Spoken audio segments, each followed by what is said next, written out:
I never thought a snowstorm would turn my quiet suburban life into a legal nightmare. But that's exactly what happened when Patricia Moreland, our HOA president, plowed straight through my mailbox at 40 miles an hour during the worst blizzard Minnesota had seen in 20 years.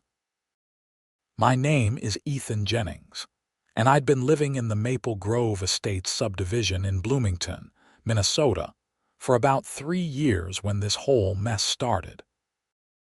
I'm a software developer who works from home, which meant I had a front row seat to all the neighborhood drama whether I wanted it or not.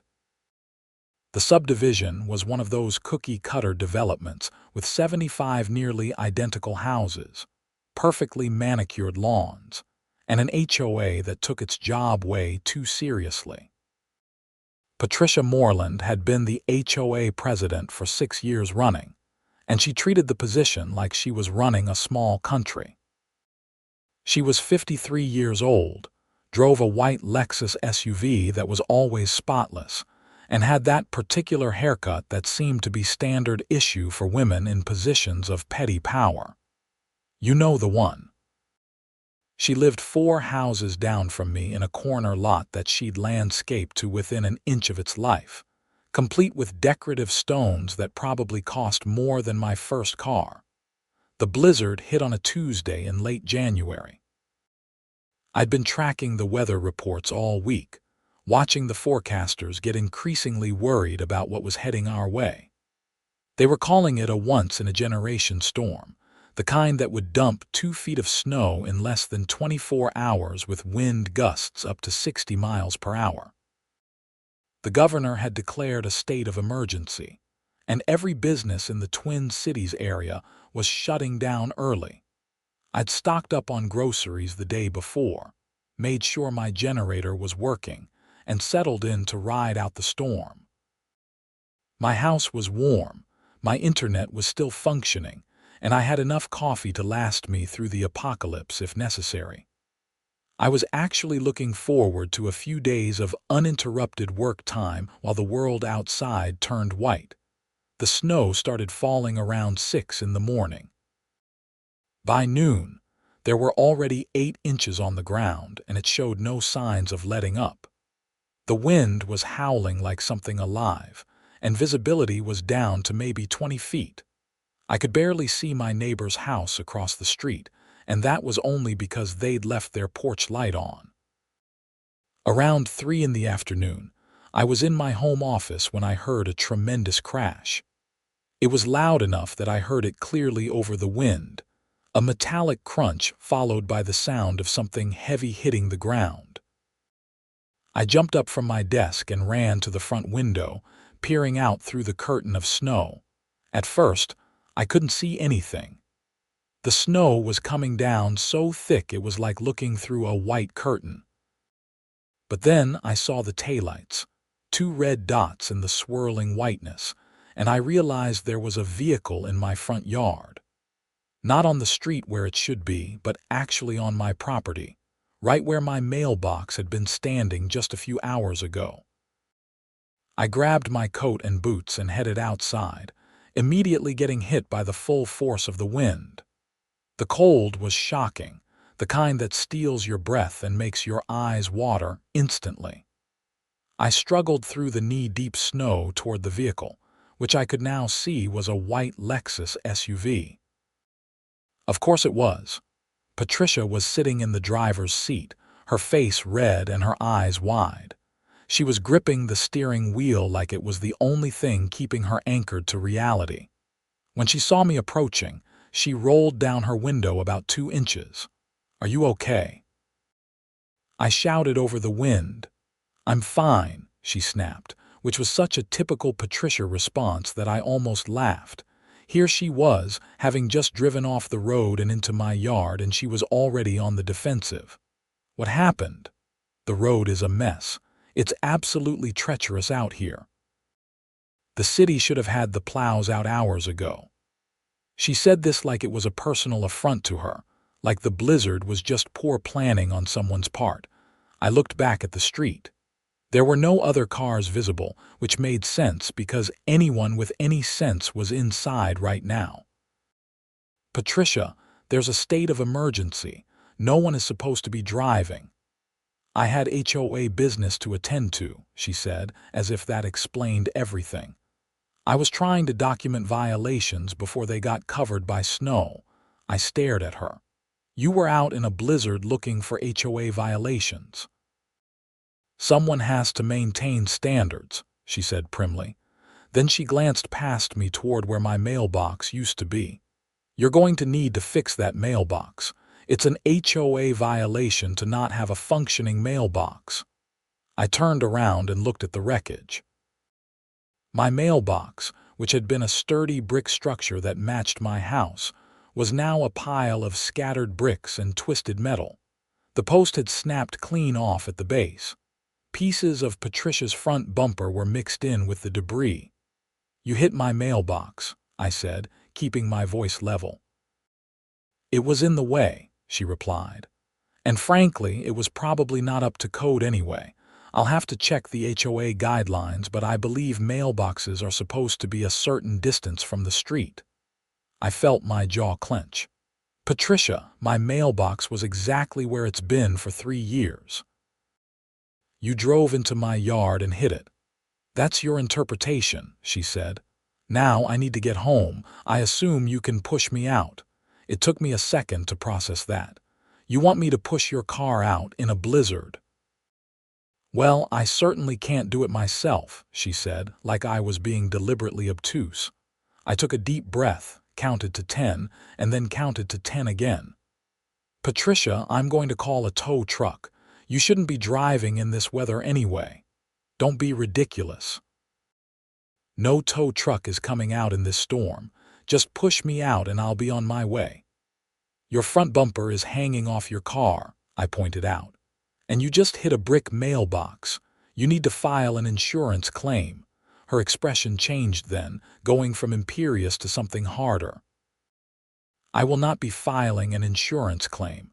My deductible is $1,000 and I'm not paying that because of a poorly placed mailbox." "A poorly placed mailbox," I repeated, the words sounding surreal even as I said them. "Yes. Now please, I need to get home before this storm gets worse." I wanted to argue more, but the wind was picking up and I could feel the cold seeping through my coat. "Fine. Get in neutral." It took me about 15 minutes to rock her car back and forth enough times to get it unstuck from my yard. By the time I managed it, I was soaked with snow and freezing, and Patricia had not once said thank you. She just drove off slowly down the street, her damaged bumper dragging slightly on one side. I stood there in my destroyed front yard, looking at the wreckage of my mailbox, and wondered what fresh hell I'd just signed up for. I should have known better than to help her. I should have insisted on calling the police to file an accident report. But I'd been cold and tired and stupid, and now I had a feeling I was going to regret it. The storm continued for another 2 days. By the time it finally moved on, Bloomington was buried under 26 inches of snow. The entire metro area was shut down. Schools were closed, businesses were closed, even the roads were officially closed except for emergency vehicles. I spent those 2 days working, shoveling my driveway repeatedly to keep ahead of the snow, and occasionally looking out at the sad pile of bricks that used to be my mailbox. On Friday, the sun finally came out. The temperature was still below zero, but the sky was that brilliant blue you only get after a major storm. The whole neighborhood looked like a Christmas card, all pristine white snow and icicles hanging from the eaves. Snowplows had finally made it through, creating massive walls of snow on either side of the street. I was outside surveying the damage to my mailbox more carefully when my neighbor from across the street, Tom Fitzgerald, came trudging over through the snow. Tom was in his early 60s, retired from teaching, and one of the few people in the neighborhood who didn't treat Patricia like some kind of deity. Hell of a mess, he said, nodding at my mailbox. Yeah, Patricia hit it during the storm. Tom's eyebrows went up. Patricia was out driving during the blizzard, looking for HOA violations, apparently. He let out a long whistle. That woman has lost her mind. You file a police report. I shook my head. It was the middle of a blizzard. I just wanted to get back inside. Well, you should file one now. Get it on record. You know how she is. I did know how she was, but I was hoping that maybe, just maybe, Patricia would be reasonable about this. Maybe she'd realize that she'd been in the wrong and we could handle this like adults. Maybe her insurance would cover the damage and we could all move on with our lives. I was so naive. On Saturday morning, I got a letter from the HOA. Not an email, but an actual physical letter, delivered to my destroyed mailbox which someone had propped up temporarily with a piece of wood. The letter informed me that I was in violation of Section 7, Paragraph 3 of the HOA bylaws, which required all homeowners to maintain functional mailboxes that met specific aesthetic standards. I had 15 days to repair or replace the mailbox, or I would be fined $50 per day until the violation was corrected. I read the letter 3 times, sure I must be misunderstanding something. Patricia had hit my mailbox, and now I was being fined for not having a functional mailbox. The logic was so circular it was making me dizzy. I called Patricia's cell phone. She answered on the 3rd ring, her voice crisp and professional. Patricia Moreland speaking. Patricia, it's Ethan Jennings. I just got a letter from the HOA about my mailbox. Yes, I sent that out yesterday. You have 15 days to comply with the bylaws. You hit my mailbox, I said slowly, trying to keep my voice calm. During the blizzard, you drove into my yard and destroyed it. I'm not sure what that has to do with the HOA violation, she said. Regardless of how the mailbox was damaged, it's your responsibility to maintain it. Patricia, you're the one who damaged it. Your insurance should pay for the repairs. There was a long pause. When she spoke again, her voice had gone cold. I will not be filing an insurance claim. My deductible is $1,000. If you want to file a claim with your homeowner's insurance, that's your prerogative, but you'll probably find that your deductible is similar. I suggest you simply fix the mailbox and move on. After all, it was poorly constructed to begin with. A properly built mailbox would have withstood the impact. I felt my temper starting to fray. Are you seriously suggesting that this is somehow my fault? I'm simply pointing out facts, she said. Now, I have other HOA business to attend to. Please ensure your mailbox is repaired within the 15-day window. She hung up before I could respond. I stood there in my kitchen, staring at my phone, trying to process what had just happened. Tom was right. I should have filed a police report immediately, but it wasn't too late. I could still file one now, get everything on record, and make Patricia deal with this through proper channels. I called the Bloomington Police Department and explained the situation to the officer who answered. He listened patiently and then asked, "When did this accident occur?"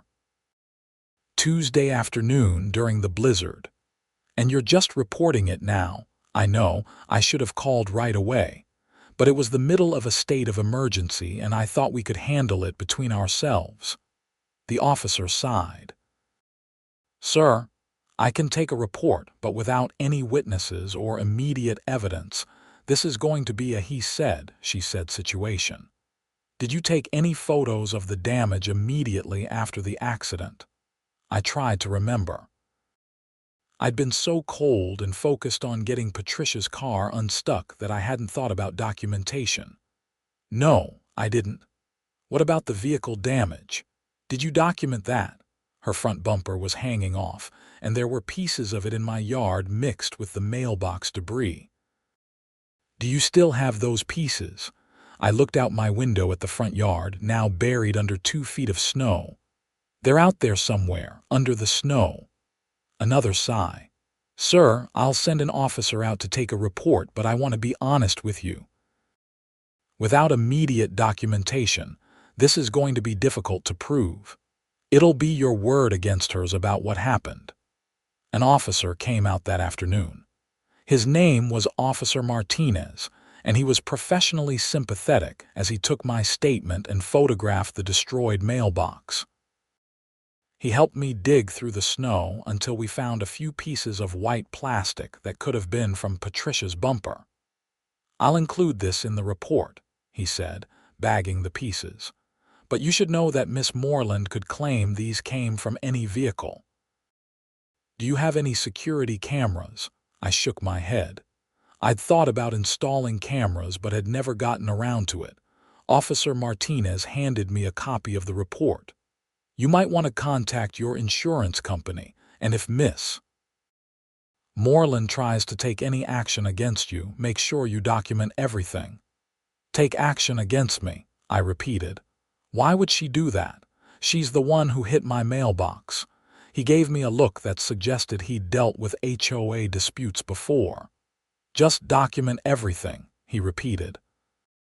Over the next week, I got quotes for repairing my mailbox. The brick structure had been custom built to match my house, and replacing it wasn't going to be cheap. The lowest quote I got was $1,200, and that was from a guy who said he couldn't even start work until March because he was so backed up. I contacted my homeowner's insurance company and filed a claim. They told me my deductible was, of course, $1,000. So even if they approved the claim, I'd still be out most of the repair cost. I asked about filing a claim against Patricia's insurance instead, and they told me I'd need her insurance information, and that she'd have to admit fault. I called Patricia again.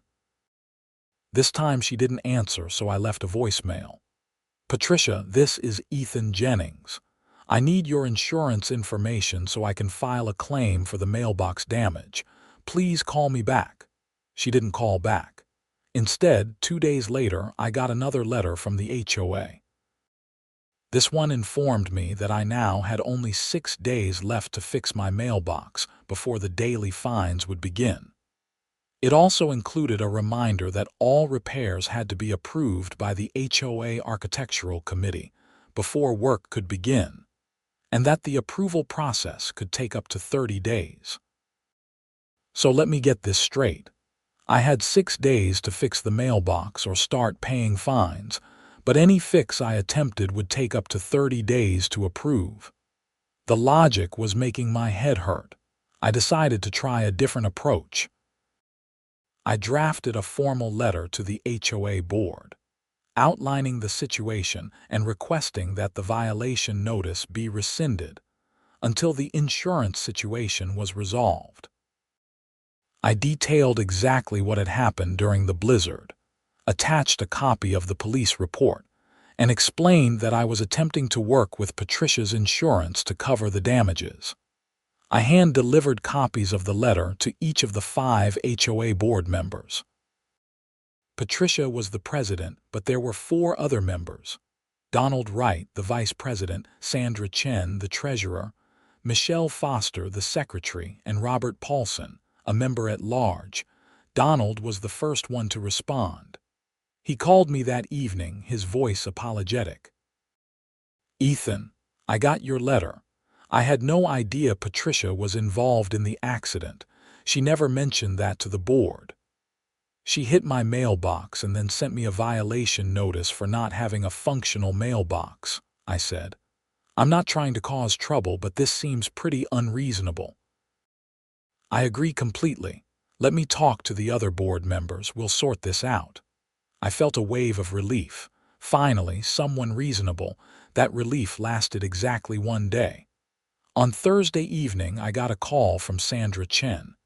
Ethan, I'm calling about your letter to the board. We had an emergency meeting this afternoon to discuss the situation. Okay, I said, cautiously optimistic. Patricia has a different recollection of events. She says that she was driving carefully during the storm when her vehicle was struck by debris, possibly from your mailbox. She says the mailbox must have been knocked over by the wind, and when she swerved to avoid it, it struck her vehicle. I was silent for a moment, trying to process the sheer audacity of what I was hearing. That's not what happened. Well, it's her word against yours. Without witnesses, the board feels it's not appropriate for us to intervene in what is essentially a dispute between two homeowners. She's the HOA president, I pointed out, and she's using her position to fine me for damage that she caused. The board has voted to uphold the violation notice. You have 4 days remaining to repair your mailbox. However, we're willing to waive the architectural approval process in this instance so you can complete the repairs more quickly. How generous, I said, not bothering to hide my sarcasm. I'm sorry, Ethan. I know this isn't the answer you wanted, but 3 of the 5 board members voted to uphold the violation, and that's a majority. Let me guess who voted which way. Patricia obviously voted to uphold. Donald had sounded sympathetic, so he probably voted in my favor. That meant at least 2 of the remaining 3 members had sided with Patricia. Probably all 3. After Sandra hung up, I sat in my living room, staring at the wall, and tried to figure out my next move. I could pay to fix the mailbox myself, eating the $1,200 cost and just moving on with my life. Or I could fight this, which would mean time, energy, and probably more money in the long run. I'm not usually a fighter. I like my quiet life, my work, my routines. But something about this situation was making me angry in a way I hadn't felt in years. It was the unfairness of it, the casual abuse of power, the assumption that I would just roll over and take it because fighting back was too much trouble. I decided to fight. First, I went to see a lawyer. Her name was Veronica Hastings, and she specialized in HOA disputes and property law. Her office was in downtown Minneapolis, in a modern building with lots of glass and steel. She was in her early 40s, sharply dressed, and had the kind of direct gaze that suggested she didn't waste time on nonsense. I laid out the whole situation for her, including the letters, the police report, and Patricia's changing story about what had happened. Veronica listened carefully, taking notes on a legal pad. When I finished, she sat back in her chair and tapped her pen against her lips. Okay, let me make sure I understand this correctly.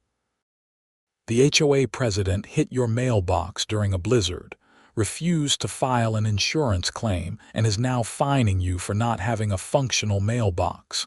And when you complained to the HOA board, they sided with her. That's about the size of it, I said. Has she actually filed an insurance claim or lawsuit against you for the damage to her vehicle? Not yet. At least, not that I know of. Veronica nodded slowly. Here's what I think is going to happen. She's going to sue you for her insurance deductible, claiming that your mailbox damaged her vehicle. That's why she's been building this narrative about the mailbox being knocked over by wind or being poorly constructed.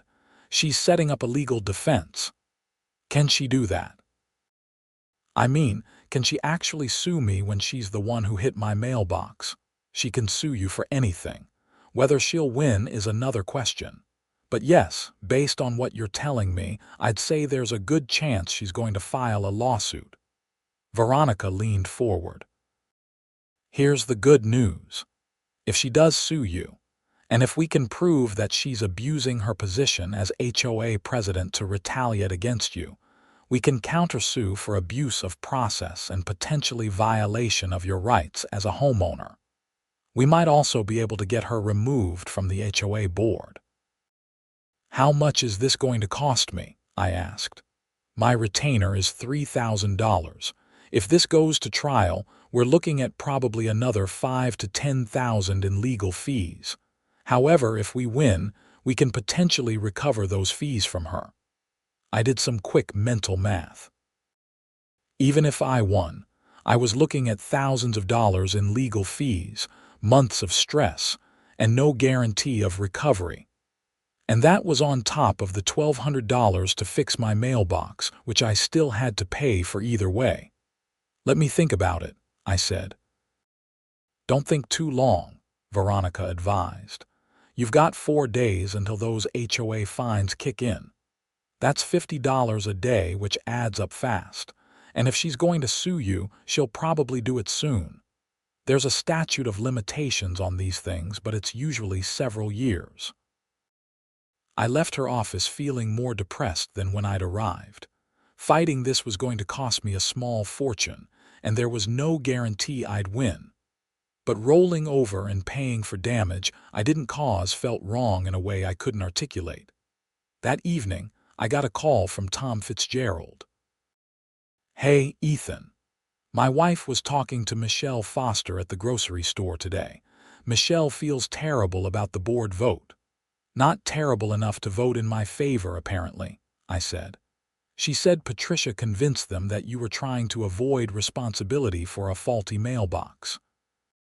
Told them some story about how the mailbox was a hazard and she'd been planning to issue a violation notice anyway, and this just accelerated the timeline."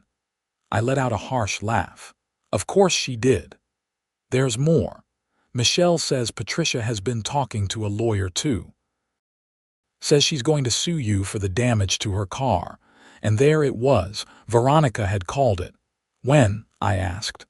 Michelle didn't know. "But soon, probably. Listen, Ethan, there are a lot of people in this neighborhood who are sick of Patricia's power trips. If you fight this, you'll have support." "Moral support doesn't pay legal bills," I said more harshly than I intended.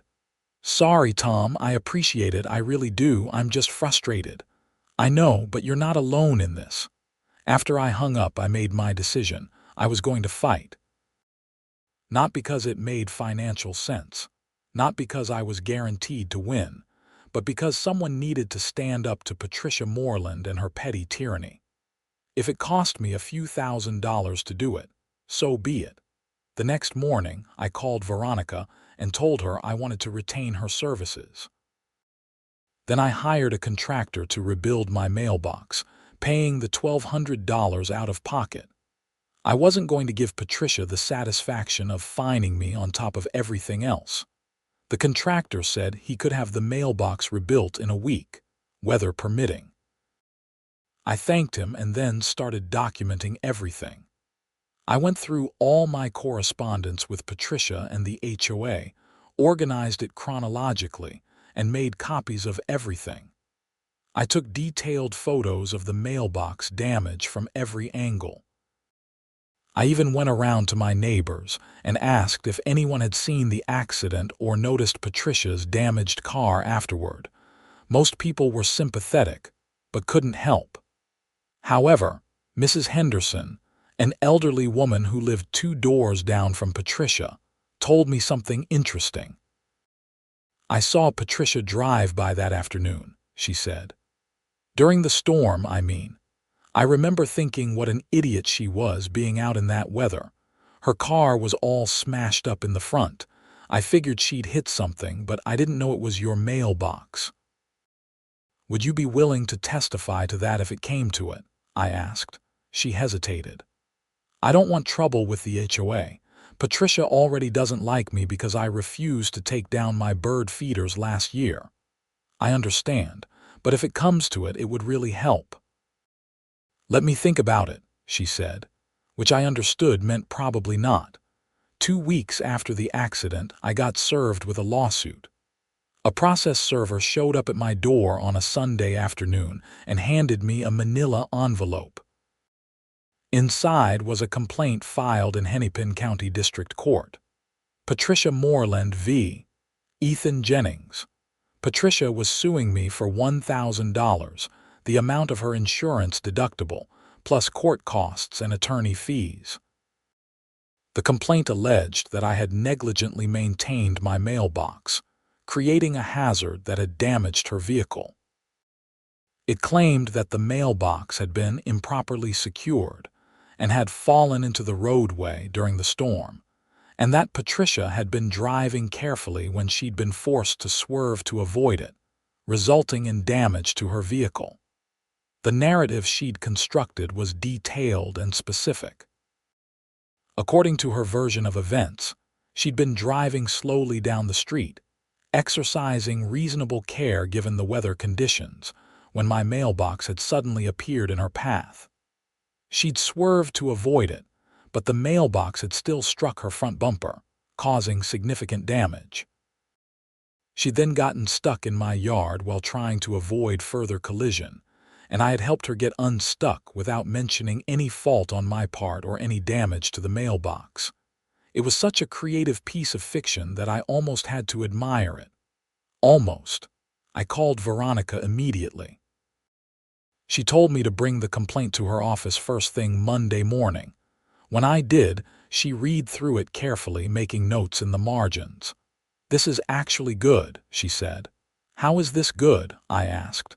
"She's suing me for $1,000. Because now we have everything in writing. Look at these specific claims she's making.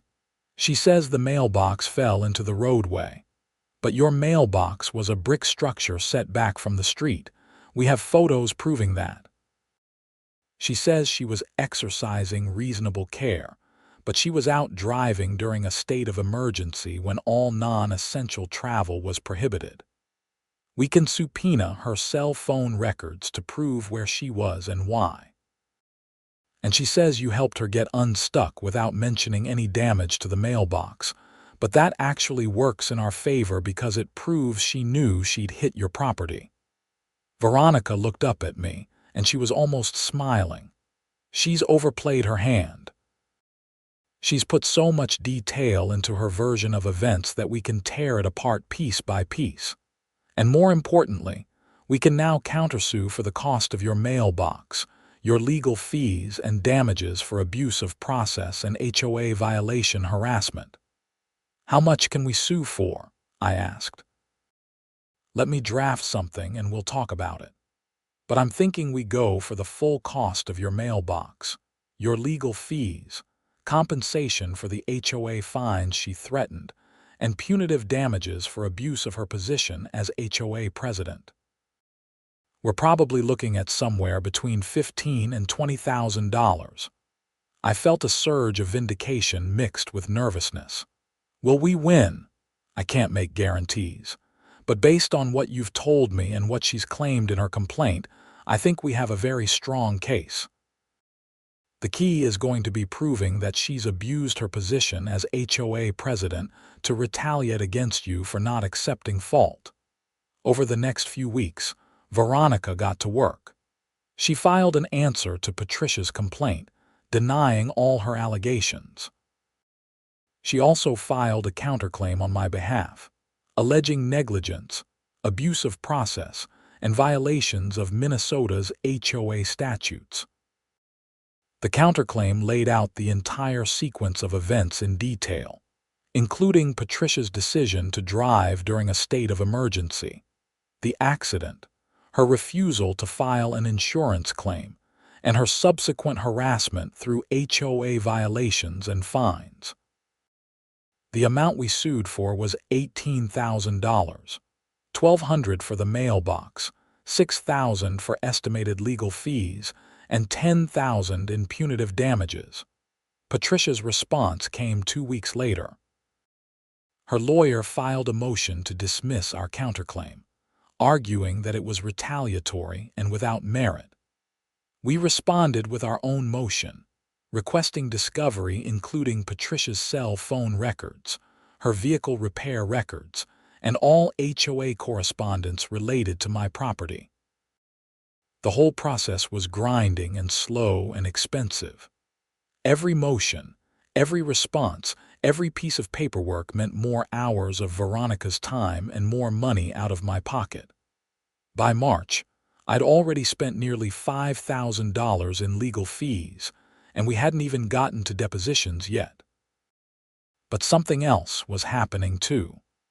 Word had spread through the neighborhood about the lawsuit, People who'd been quietly enduring Patricia's HOA tyranny for years were starting to speak up. I started hearing stories about other arbitrary fines, other petty violations, other examples of Patricia using her position to punish people she didn't like. Tom Fitzgerald organized a petition to call a special HOA election to remove Patricia from the board. It required signatures from 30% of the homeowners, and within 2 weeks, he had 40%. The mood in Maple Grove Estates was shifting, and Patricia could feel it. In early April, I was deposed by Patricia's lawyer. His name was Gregory Walsh, and he was exactly the kind of aggressive, combative attorney I'd expected Patricia to hire. The deposition took place in a conference room at Walsh's office in downtown Minneapolis. Walsh spent 3 hours trying to trip me up, asking the same questions in different ways, trying to get me to contradict myself or admit to something that would help Patricia's case. But I'd prepared thoroughly with Veronica, and I stuck to the facts. Yes, Patricia had hit my mailbox. No, the mailbox had not fallen into the roadway. Yes, I'd helped her get her car unstuck. No, she had never mentioned filing an insurance claim. Yes, she had sent me HOA violation notices immediately after the accident. The most telling moment came when Walsh asked me about my relationship with Patricia before the accident. We had a normal neighbor relationship, I said. We weren't friends, but we were cordial. Did you have any conflicts with her? Not before the accident, no. And after the accident? She sent me violation notices for damage that she caused, refused to take responsibility, and then sued me for her insurance deductible. So yes, after that, we had conflicts. Walsh's jaw tightened. Isn't it true that you've been organizing other homeowners against Miss Moreland? No. Other homeowners have been organizing themselves. I've simply told people what happened to me. And you filed a counterclaim for $18,000, an amount far in excess of any actual damages you suffered. The counterclaim includes punitive damages because Miss Moreland abused her position as HOA president to retaliate against me. That's your opinion. That's what happened, I said firmly. A week later, Patricia was deposed. I wasn't there, but Veronica told me it didn't go well for her. Patricia stuck to her version of events, but when pressed on the details, she started contradicting herself. She claimed she'd been driving slowly, but couldn't explain why her front bumper had sustained such significant damage. She claimed the mailbox had fallen into the roadway, but couldn't explain how a brick structure had simply toppled over.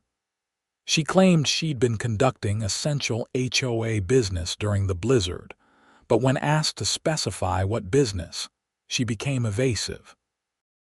The worst moment, according to Veronica, came when she was asked about the HOA violation notices. Why did you send Mr. Jennings a violation notice for his mailbox? Veronica had asked. Because he was in violation of the HOA bylaws. But you knew that the mailbox had been damaged in the accident, correct? I knew his mailbox was no longer functional. Did you send yourself a violation notice for driving into his yard? Patricia had apparently gone red at that. That's not a violation. According to Section 12, Paragraph 7 of the HOA bylaws, homeowners are responsible for any damage they cause to common areas or other homeowners' property. Isn't that correct? Patricia had argued that my yard wasn't common area and that she hadn't violated the bylaws, but it was clear that she was on shaky ground. In May, the special election happened. Despite Patricia's efforts to fight it, the HOA bylaws were clear about the procedure for recall elections. Tom had gotten more than enough signatures, and the vote was scheduled for a Saturday afternoon at the community center. I'd never seen so many people at an HOA meeting. Normally, these things drew maybe 20 people, mostly the board members and a few dedicated busybodies. But this meeting had nearly 100 homeowners, almost 70% of the neighborhood. The room was packed, people standing along the walls because there weren't enough chairs. Patricia stood at the front of the room, her face tight with anger. "This is highly irregular," she said. "I've served this community faithfully for 6 years, and this is how I'm repaid. With a recall election based on spurious allegations. You sued a homeowner for damage you caused," someone shouted from the back of the room. "That matter is in litigation and I can't comment on it," Patricia snapped. "You gave him a violation notice for a mailbox you destroyed," someone else called out. "The HOA board voted to uphold that violation," Patricia said. "It wasn't my decision alone." "Because you control the board," Tom Fitzgerald said, standing up. "You've been running this HOA like your personal fiefdom for years, Patricia. It's time for it to end." The vote wasn't even close. Out of 93 homeowners present, 76 voted to remove Patricia from the board. She was also removed as president immediately. Donald Wright was named interim president until regular elections could be held. Patricia left the meeting without saying a word, her face white with fury. I felt a mix of satisfaction and unease. This wasn't over yet. We still had the lawsuit. In June, both sides filed motions for summary judgment. Essentially, we were both asking the judge to rule in our favor without going to trial, based on the evidence and depositions. Veronica was confident that we'd win, or at least that Patricia's claims would be dismissed. The hearing was scheduled for June 20th. I took the morning off work and met Veronica at the Hennepin County Courthouse. It was a massive modern building in downtown Minneapolis, all glass and steel and security checkpoints. We went through security and took the elevator up to the 5th floor, where the civil courtrooms were located. Patricia was already there with Walsh. She didn't look at me. She was wearing a navy blue suit and her hair was pulled back severely. She looked older than she had 4 months ago, more tired. Judge Rebecca Morrison presided. She was in her mid-50s, with short gray hair and reading glasses perched on her nose. She'd clearly read both motions carefully, because she started asking questions immediately. "Mr. Walsh, your client claims that Mr. Jennings' mailbox fell into the roadway during the storm, but the mailbox was a brick structure. How exactly does a brick mailbox fall over?" Walsh cleared his throat. "Your Honor, the mailbox was not properly secured. The wind during the storm was sufficient to knock it loose from its foundation. You have any evidence of that? Any engineering report showing that the foundation was inadequate? We have Miss Moreland's testimony about what happened." "You have, Miss Moreland's testimony that the mailbox was in the roadway. You don't have any evidence about how it got there." Judge Morrison turned to Veronica. "Miss Hastings, you've submitted photos showing that the mailbox was set back from the street. How far back?" "Approximately 3 feet, Your Honor."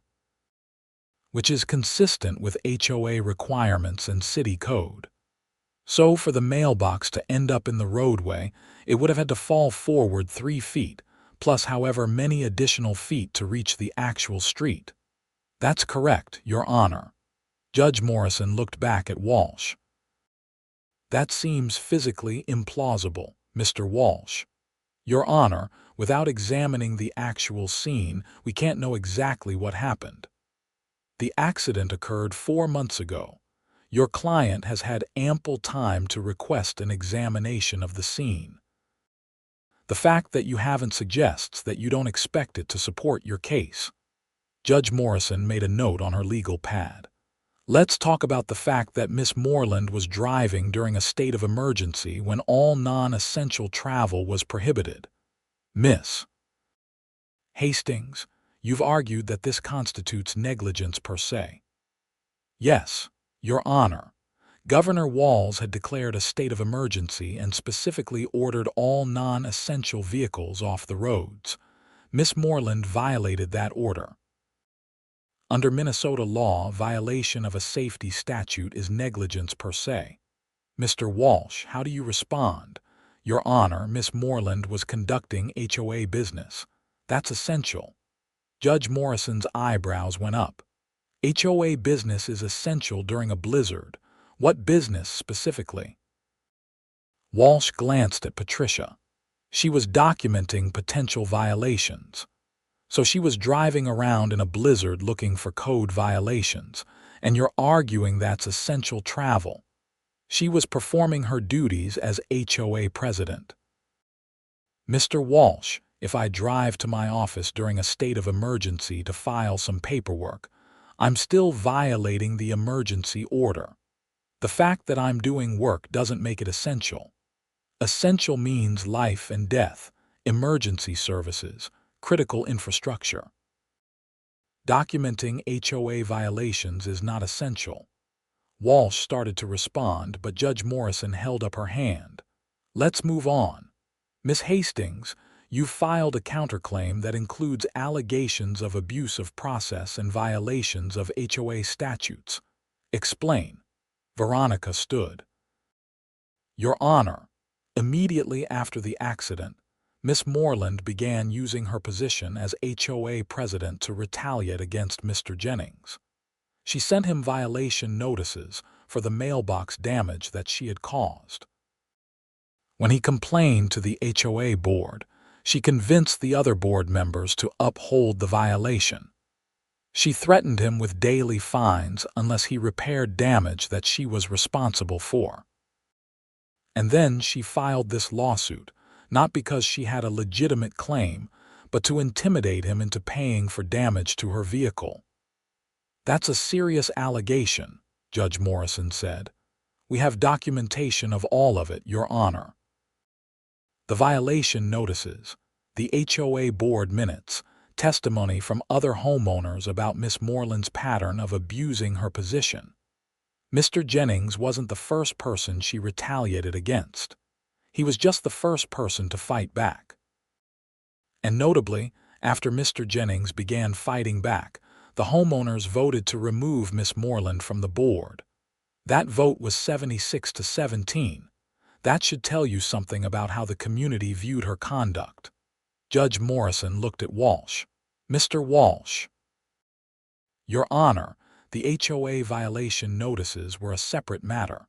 The fact that Miss Moreland was HOA president doesn't mean she can't enforce the bylaws, even when she's the one who caused the violation.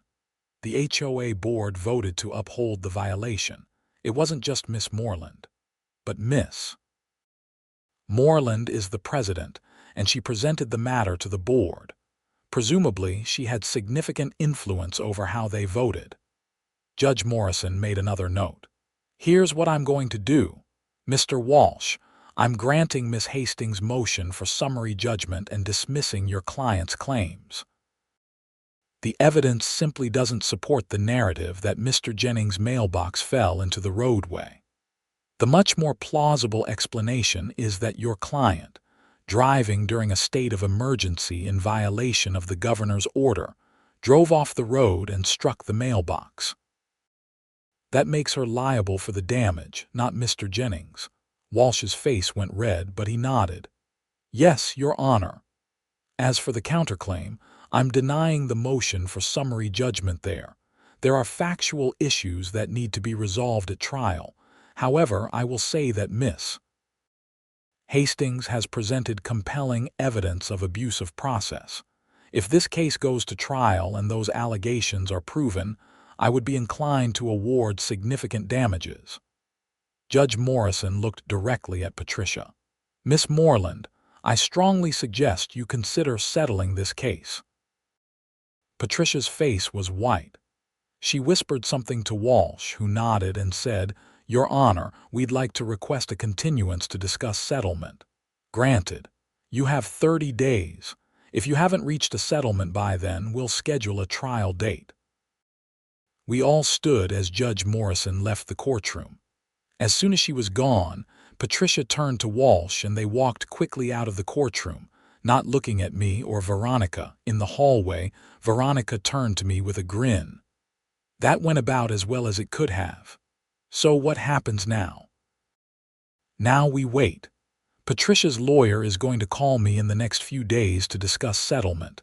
Based on what the judge said, I think they'll make an offer. What kind of offer? I'd guess they'll offer to pay for your mailbox repairs and drop the lawsuit, but we're going to push for more. Legal fees at minimum, and I think we should hold out for some amount of punitive damages. She needs to understand that there are consequences for abusing her position.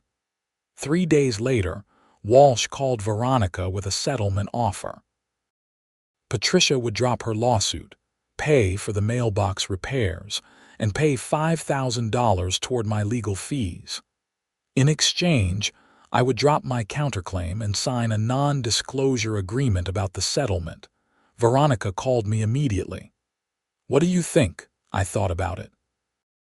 $5,000 wouldn't cover all my legal fees, but it would cover most of them. Combined with the mailbox repairs, I'd basically break even. And more importantly, Patricia would be admitting fault, at least implicitly. But the non-disclosure agreement bothered me. "She wants to sweep this under the rug," I said. "She doesn't want anyone knowing that she had to pay." "That's typically how settlements work," Veronica said. "But we can push back. We can say no to the NDA. Let's push back. I want the NDA removed. People in the neighborhood should know what happened." Veronica negotiated back and forth with Walsh over the next week. Eventually, they settled on a revised offer. Patricia would drop her lawsuit, pay for the mailbox repairs, pay $7,500 toward my legal fees, and there would be no NDA. I would drop my counterclaim and agree not to sue her again over the same incident. It wasn't everything I'd asked for, but it was pretty damn close. I accepted. The settlement agreement was signed in July. Patricia's insurance company cut me a check for $1,200 for the mailbox repairs, plus another check for $7,500 for legal fees. The mailbox had already been rebuilt by that point, so the insurance money just reimbursed me for what I'd already spent. A week after the settlement was finalized, I got a letter from the new HOA board.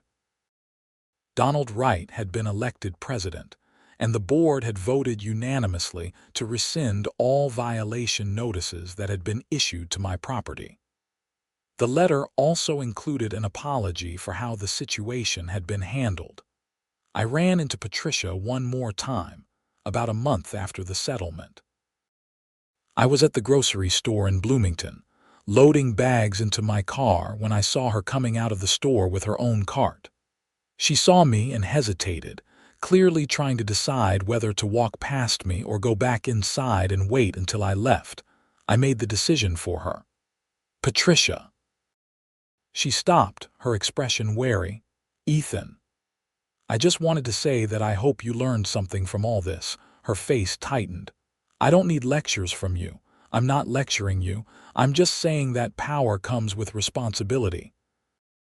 You can't use your position to bully people just because they won't do what you want." "I was enforcing the bylaws," she said stiffly. "You were retaliating against me for not accepting fault for your mistake. There's a difference." She started to respond, then stopped. For just a moment, her expression softened and I thought maybe, just maybe, she was going to acknowledge what she'd done. But then her face hardened again. "I have to go," she said, and pushed her cart past me toward her car. I watched her load her groceries and drive away. I felt a strange mix of satisfaction and sadness. Satisfaction because I'd stood up to her and won. Sadness because she hadn't learned anything, not really. She still thought she'd been in the right, or at least she'd never admit otherwise. But at least she wasn't HOA president anymore. At least she couldn't use that position to torment other people. And maybe that was enough. Life in Maple Grove Estates slowly returned to normal over the following months. Donald Wright turned out to be a much more reasonable HOA president than Patricia had been. The board revised several of the more onerous bylaws, established clearer procedures for violation notices, and created an appeals process so homeowners had recourse if they disagreed with board decisions. Patricia stayed in the neighborhood, but she kept to herself. I'd see her occasionally, usually from a distance, and we'd ignore each other. I heard through the neighborhood grapevine that she'd tried to run for the board again in the next election, but she'd lost badly. People had long memories. As for me, I got a new mailbox that looked exactly like the old one. I also installed security cameras covering my front yard, driveway, and street.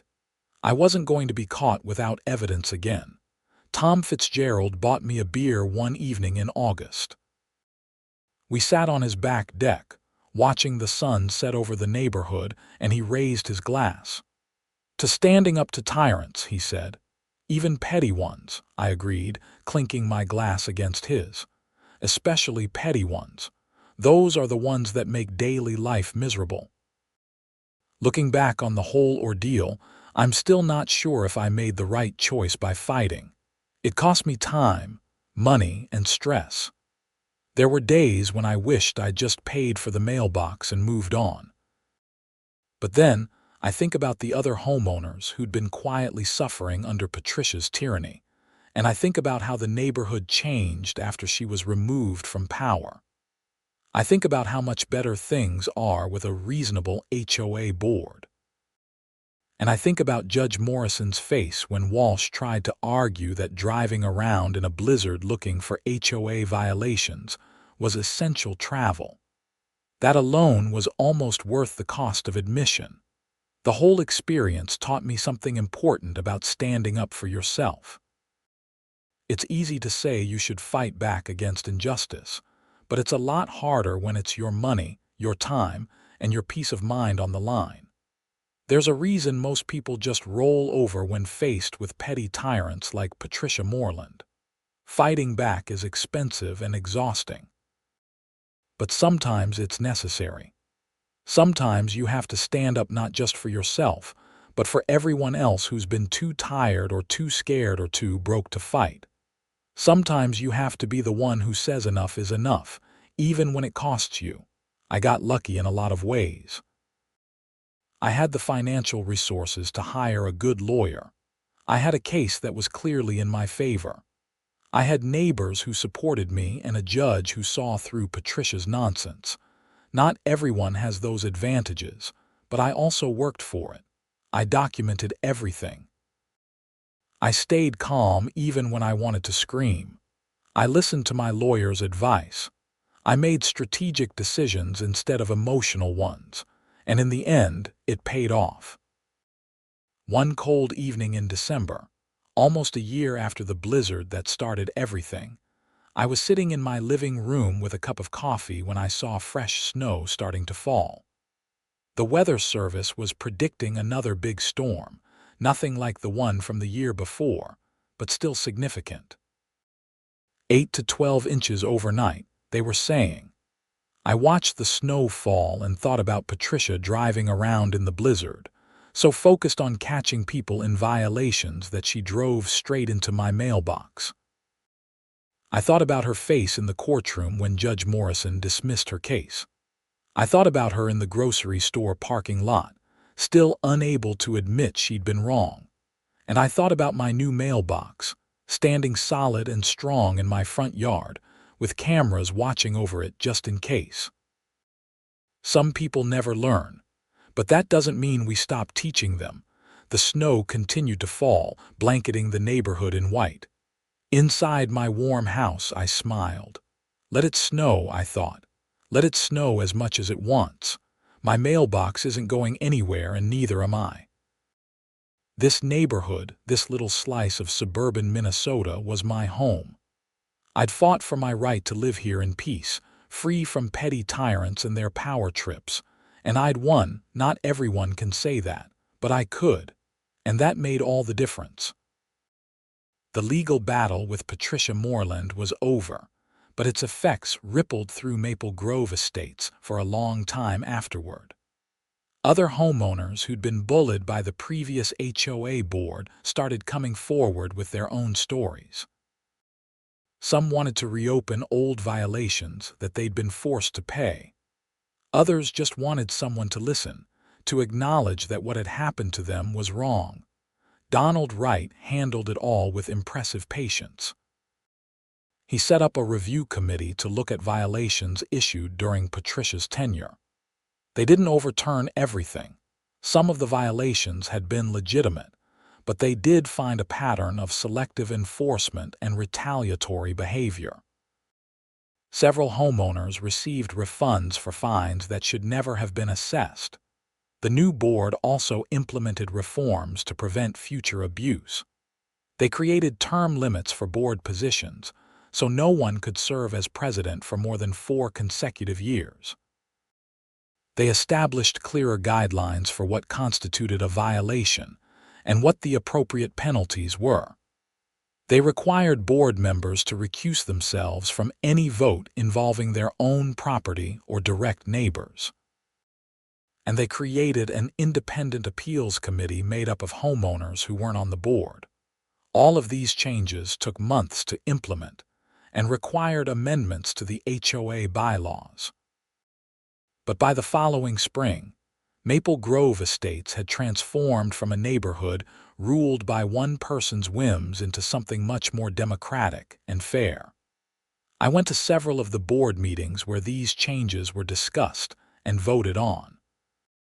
It was remarkable to see how different the atmosphere was without Patricia dominating everything.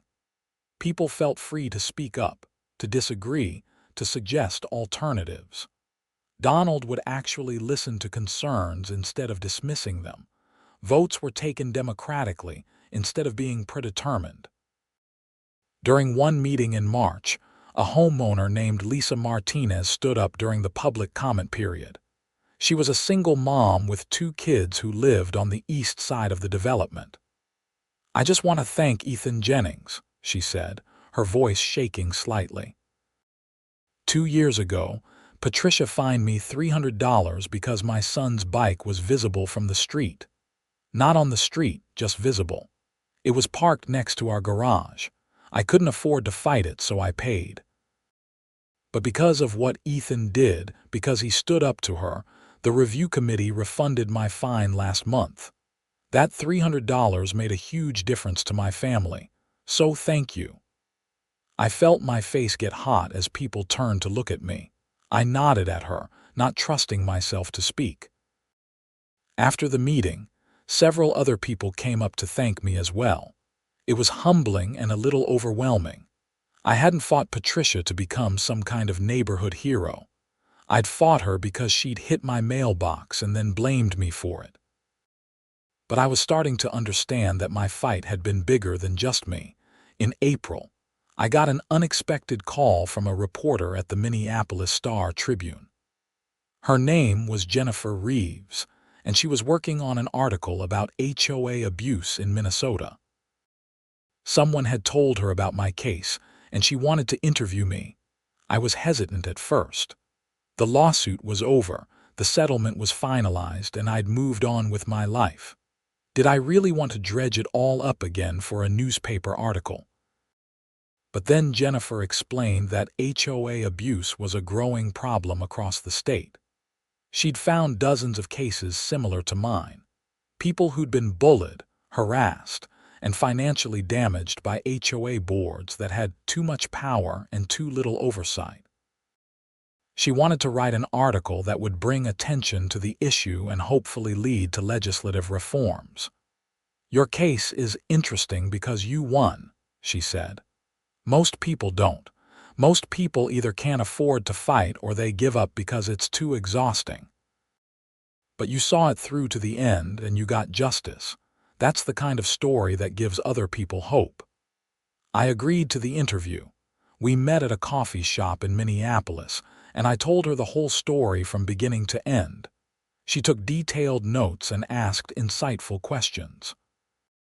She also interviewed Veronica Hastings, my lawyer, and several of my neighbors, including Tom Fitzgerald. The article came out in early May, with the headline, "When HOAs Go Rogue. One Minnesota Homeowners Fight Against Neighborhood Tyranny." It was a long, detailed piece that included not just my story, but also statistics about HOA complaints in Minnesota and interviews with legal experts about homeowner rights. The article also mentioned Patricia by name. I'd been conflicted about that. Part of me felt like she'd suffered enough, losing her position and having to pay the settlement. But another part of me thought that public accountability was important. People considering buying homes in neighborhoods she might be involved with deserved to know what kind of person she was. The article sparked significant conversation online and in local news. Several state legislators expressed interest in passing reforms to give homeowners more rights against abusive HOAs. Nothing concrete came of it immediately, but at least people were talking about the issue. Patricia, as far as I could tell, kept her head down. I didn't see her much around the neighborhood anymore. I heard from Tom that she'd talked about selling her house and moving, but as of that summer, she was still there. In June, the neighborhood held its annual summer block party. It was the first one since the lawsuit, and I wasn't sure if I should go. I didn't want to make things awkward, and I definitely didn't want to run into Patricia if she decided to attend, but Tom convinced me. "This is your neighborhood too," he said. "You've got just as much right to be there as anyone. More, actually. You're the one who stood up and made this place better." So I went.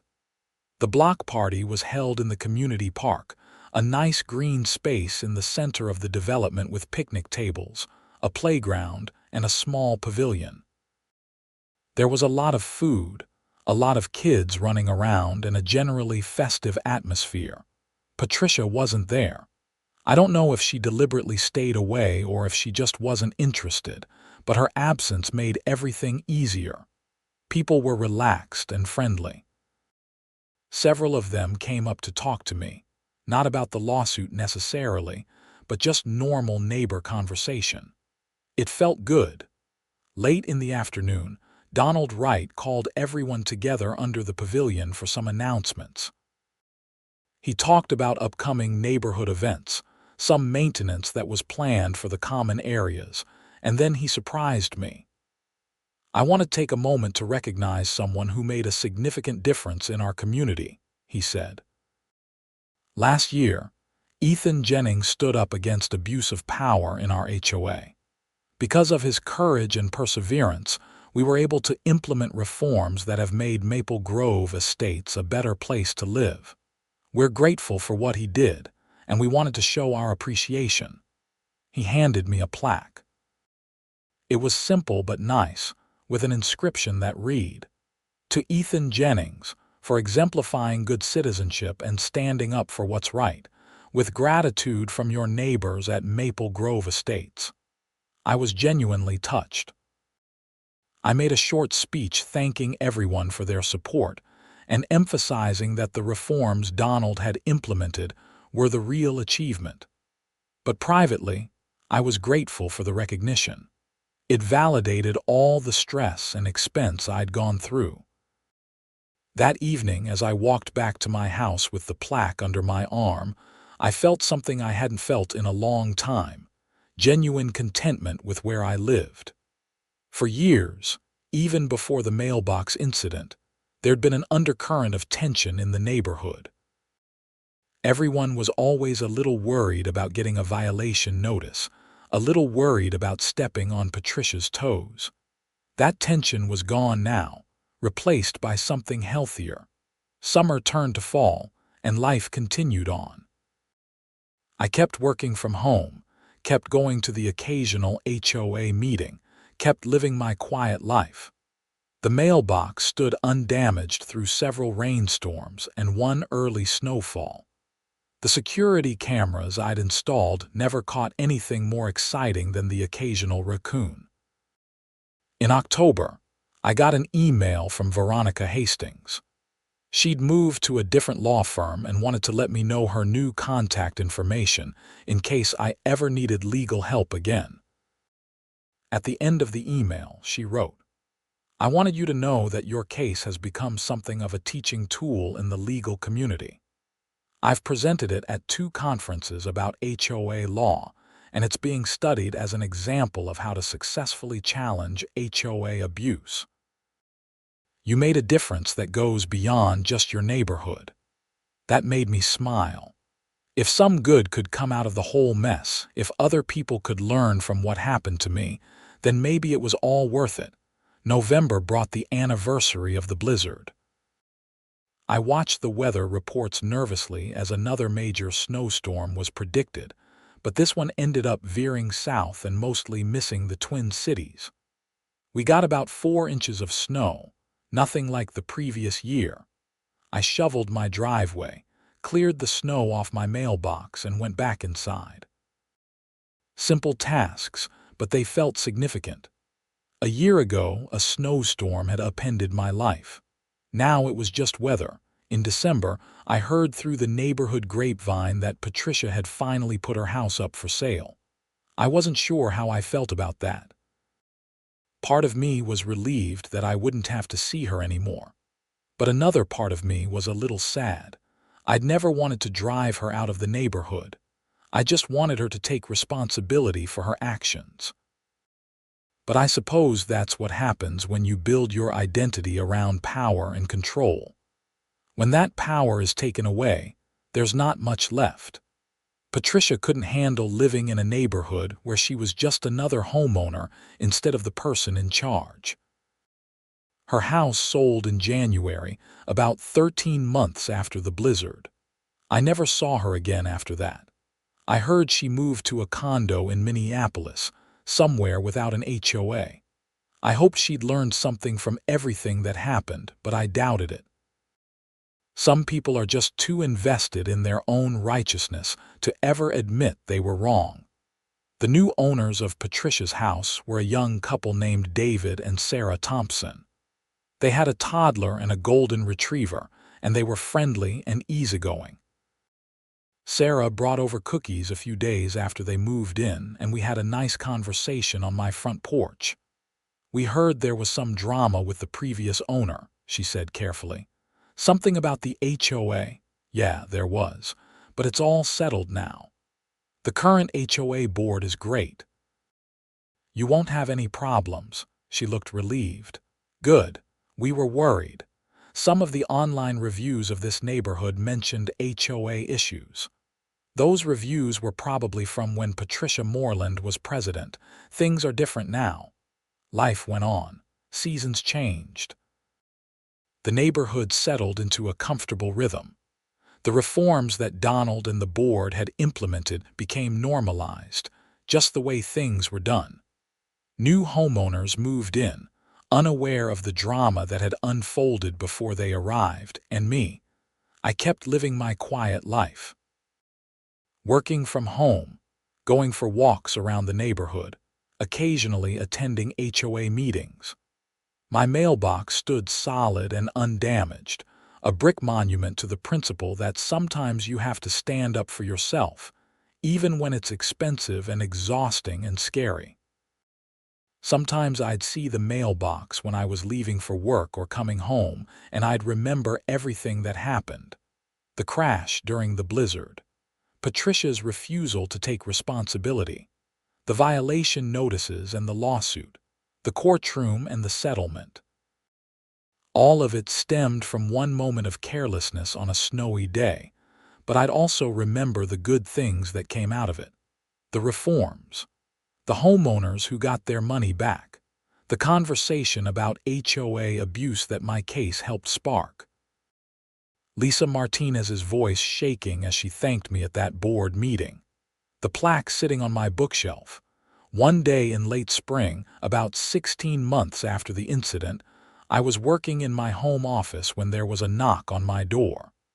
I opened it to find a man in his 30s, looking nervous. "Are you Ethan Jennings?" he asked. "I am." My name is Marcus Ford. I live over in the Riverside Meadows development about 2 miles from here. Our HOA president is doing the same thing to me that Patricia Moreland did to you. I read about your case in the newspaper article, and I was hoping you could give me some advice. I invited him in and made coffee. We sat at my kitchen table and he told me his story. It was depressingly similar to mine. An accident that wasn't his fault, an HOA president who blamed him, violation notices and threats of fines, and now a lawsuit. I gave him Veronica's contact information. I told him about the importance of documentation. I explained what worked in my case and what I'd do differently if I could do it over again. And I encouraged him to fight because sometimes you have to. It's expensive, I warned him, and it's stressful. There were days when I wanted to give up, but in the end it was worth it. Not just for me, but for everyone else in the neighborhood who'd been suffering under her thumb. He nodded slowly. I don't want to let them bully me, but I'm scared. Being scared is natural, but don't let fear stop you from standing up for yourself. You're in the right here. Don't let them convince you otherwise. Marcus left with Veronica's business card in his pocket, and I hoped a little more confidence than when he'd arrived. I never heard how his case turned out, but I hoped it went well for him. That evening, I stood in my front yard looking at my mailbox in the golden light of sunset.